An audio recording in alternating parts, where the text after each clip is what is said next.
Hello, friends and family.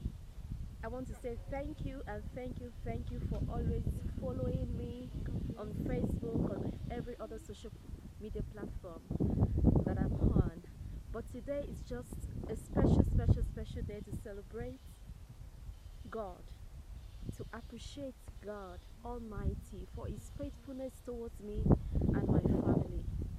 We are not mourning right now, but we are giving thanks because we know that all things work together for good for those who love God and those who are called according to His purpose.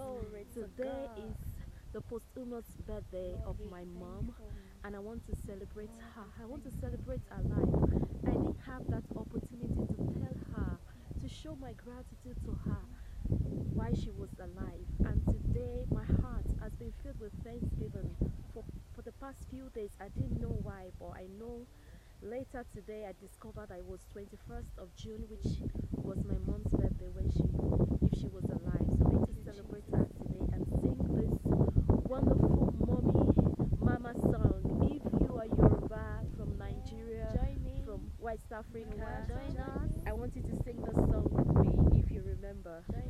I want to just start your memory while I praise God and appreciate my mom. Thank you.